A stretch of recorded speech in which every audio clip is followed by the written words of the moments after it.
Hey, y'all. This is Liberated Love Notes, a podcast on Living Corporate Network hosted by yours truly, Brittany Janay, creator of Liberated Love Notes, critical self reflections and affirmations for the culture.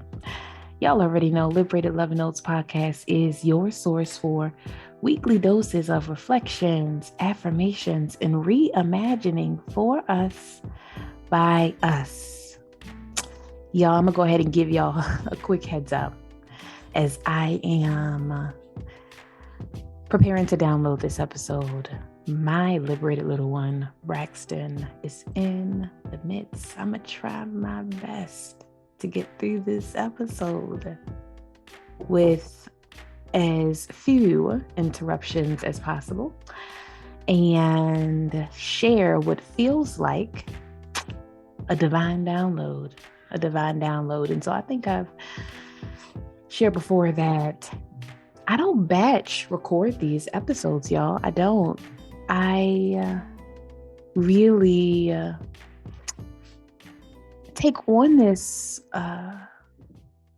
posture of reflection and like stillness as a way to, create or focus my episodes. And so a lot of times I am taking a few minutes throughout the week, throughout the day, to just sit with what comes to heart and mind. So literally last night, I was thinking through, okay, what do I want to share this week? And the affirmation came to me. An affirmation came to me. A liberated love note came to me. And it is, my authenticity is a gift. My authenticity is a gift. I've talked about authenticity quite a bit, or at least strive to embody it as a host, practitioner, creator, consultant. And so the statement, the affirmation, the liberated love notes didn't feel any different from how I feel and think and things that I've said previously. And yet it felt timely to affirm my authenticity is a gift. My authenticity is a gift. There is a lot of talk, particularly in like the workplace diversity space, about authenticity and the authentic self. And from my perspective, sometimes the dialogue around authenticity just feels hella basic. Like it feels like real shallow.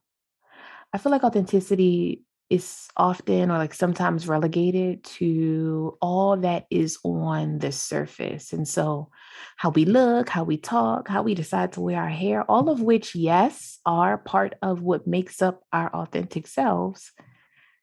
And I just feel like it's deeper than that, right?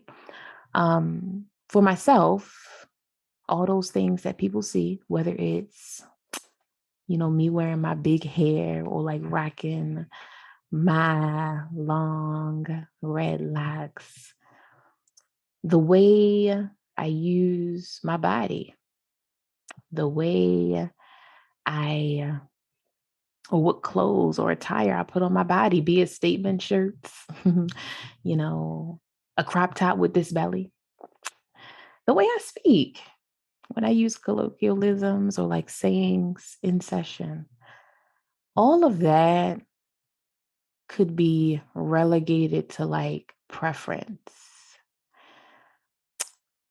And sometimes is like minimized as that. And I feel like conversations on preferences really undermine the richness and the fullness of who we are, the depth that is authenticity, right?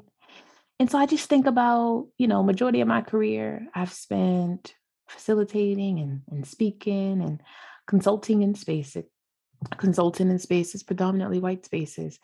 And I am deliberate about everything, all the choices I make around how I show up in my body, be it wearing my hair big and bright, you know, to by some folks' standards, a little extra, be it how I wore my clothes, whether an African print skirt or a message that needed to be messaged, amplified, donned across my chest. If you've been in sessions with me, you know what I'm talking about.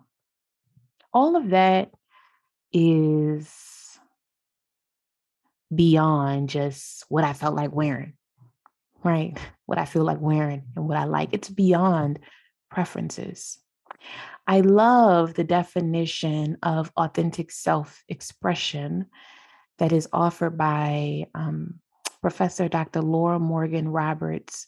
She, along with her colleagues, she's a Black woman, has a collection of research anthologies. I'm probably referring to it wrong, but it's a big book of a bunch of research, a bunch of studies that is centered around the Black experience in the workplace. They have a definition of authentic self-expression that I really appreciate, where they define it as the outward expression of inward experiences, such as beliefs and values. I resonate with that.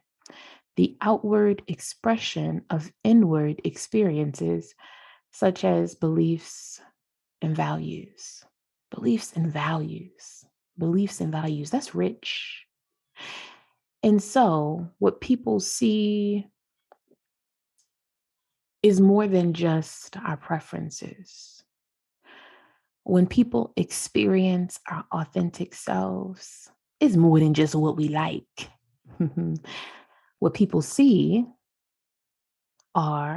is an embodiment of our values, of our beliefs, of our inward experiences. How we use our bodies is part of our power. How we use our bodies is part of disruption and resistance. How we use our bodies is something like reclamation. I mean, at some point, right, there was a long point in time where our ancestors' bodies were not their own. And even as we exist today, y'all, in the present, there are efforts and factions and people and leaders who seek to take away our body autonomy. And so, with all of that context in mind, authenticity is more than just this, individual level thing, right? Authenticity is power. Authenticity is power. And so, when I think about it that way, I must affirm that my authenticity is a gift. Your authenticity is a gift. My authenticity is a vibe. Our authenticity is a whole vibe. My authenticity is a gateway. Your authenticity, our authenticity is a gateway. My authenticity is my right. It is an act of reclamation in a society where bodies like mine and ours are constantly under attack. My authenticity does not harm. It might disrupt, it might challenge, it might even evoke some discomfort. My authenticity is not inherently harmful. Rather, my authenticity brings to center the perspectives and ways of being that are often stigmatized and marginalized. My authenticity takes up space. My authenticity holds space My authenticity creates space. Mm. I'm just saying the next time somebody comes at your authenticity, it might disrupt, it might challenge, it might evoke some discomfort, but my authenticity is not harmful. My authenticity brings to center the perspectives and ways of being that are often stigmatized and marginalized. My authenticity takes up space, holds space, and creates space. And I just feel like when we think about it that way, my authenticity, your authenticity, our authenticity ain't just about the I or the me, it is about the us. Speaking of the us, I feel like I got to name some of the complicated dynamics and nuances that come up when we are in community. I got to name and affirm this. When I am in community with others, be it our brothers, sisters, siblings, I lean into wonder instead of judgment. When I experience my brothers, sisters, siblings' authenticity, I lean into wonder instead of judgment.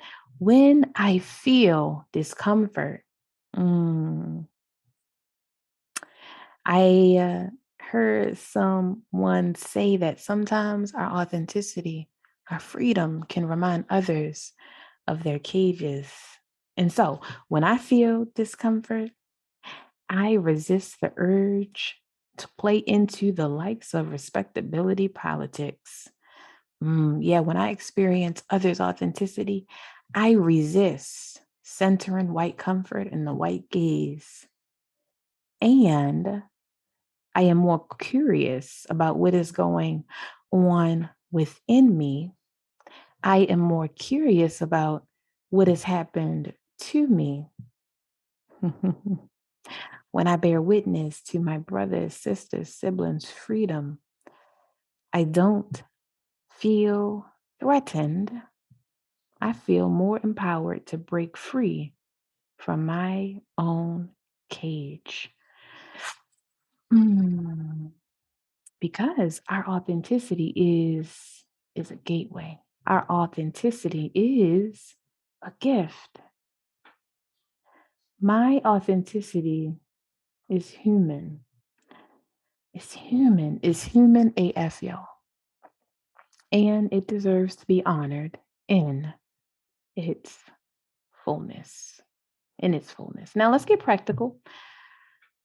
I feel like it is necessary to name and state that anytime we lean into our authenticity, anytime we create space, make space, hold space for our brother, sister, siblings, authenticity, there are absolutely risks.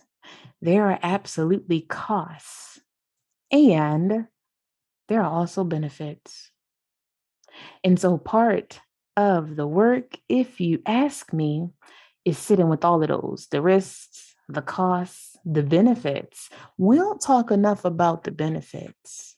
I would venture to say that certainly in the context of a society rooted in racism, racial capitalism, white supremacy culture, those risks and loss have more to do with dominant cultural standards of success. And so, access to money, hoarding wealth, uh, seats at some of these raggedy tables, climbing ladders, being the one or the first.